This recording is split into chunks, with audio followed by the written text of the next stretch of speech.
اپنے رشتہ داروں پر ایک نظر ڈالو، اپنے غریب رشتہ داروں پر نظر ڈالو کہ ان کے گھر میں راشن ہے یا نہیں ہے، وہ کس حالت میں زندگی گزار رہے ہیں۔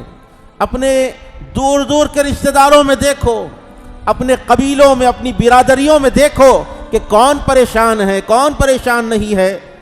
فون کر کر پوچھئے، جا کر پوچھئے، اس میں شرمانے کی بات کیا ہے؟ شرمانے کی بات کیا ہے؟ میدان محشر میں تم سے رشتہ داروں کے بارے میں ضرور سوال ہوگا کہ تمہارے خاندان میں ایک غریب تھا، تم نے اس کو نظر انداز کیوں کیا؟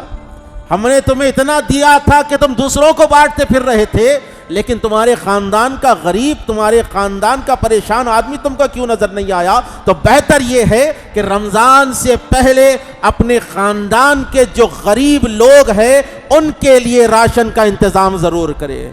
اور دوسری چیز یہ ہے کہ اپنے پڑوس میں جو مسلمان ہے، تمہارے محلے میں جو مسلمان رہتے ہیں، ان کے اوپر بھی ایک نظر ڈالے، ان کے اوپر بھی ایک نظر ڈالیے کس حال میں وہ اپنی زندگیوں کو گزار رہے ہیں۔ جی، پڑوسی کا حق ادا کرنے کا مقصد صرف یہ نہیں ہے، پڑوسی کے حق ادا کرنے کا مطلب صرف یہ نہیں ہے کہ آپ سال میں ایک بار جو ہے پڑوسی کو سلام کرتے نکل جائے۔ جی، پڑوسی کا حق ادا کرنے کا مقصد صرف یہ نہیں ہے کہ آپ ایک آدھ بار پڑوسی کو دیکھ لیے نکل گئے، وہ نہیں، بلکہ آپ دیکھیں کہ آپ کے محلے میں کتنے مسلمان غریب ہیں۔ اللہ تعالیٰ نے آپ کو اگر نوازا ہے دولت سے، تو آپ کی دولت میں آپ کے غریب پڑوسیوں کا بھی حق ہے۔ کہ اللہ کے نبی صلی اللہ علیہ وآلہ وسلم نے ارشاد فرمایا کہ کسی محلے میں اگر کوئی غریب بھوک سے سو جائے، بھوکا سو جائے، اللہ کے حبیب علیہ السلام ارشاد فرماتے ہیں تو اللہ تعالیٰ اس محلے کے لوگوں کی نہ نمازوں کو قبول کرتا ہے، نہ روزوں کو قبول فرماتا ہے۔ نہ نماز قبول ہوتی ہے، نہ آپ کے سجدے قبول ہوتے ہیں، نہ آپ کے روزے قبول ہوتے ہیں۔ تو آپ پر لازم ہے کہ آپ اپنے محلے کے غریبوں پر نگاہ ڈالیں، اور بہتر ہے کہ ہر مسلمان یہ دیکھے کہ میری گلی میں کتنے غریب لوگ ہیں، کتنوں کی مدد میں کر سکتا ہوں، کتنوں کی مدد میں کر سکتا ہوں۔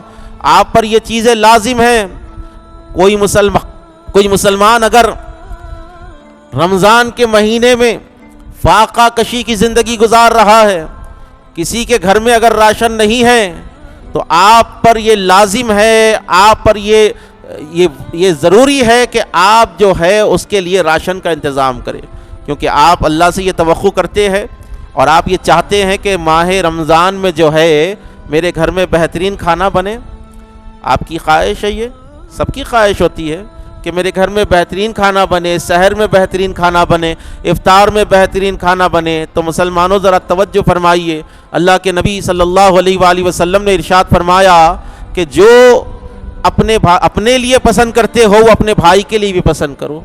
اللہ کے نبی نے ارشاد فرمایا وہ شخص اس وقت تک مومن نہیں ہو سکتا جب تک کہ جو اپنے لیے پسند کرتا ہے اپنے مسلمان بھائی کے لیے پسند کرنا چاہیے۔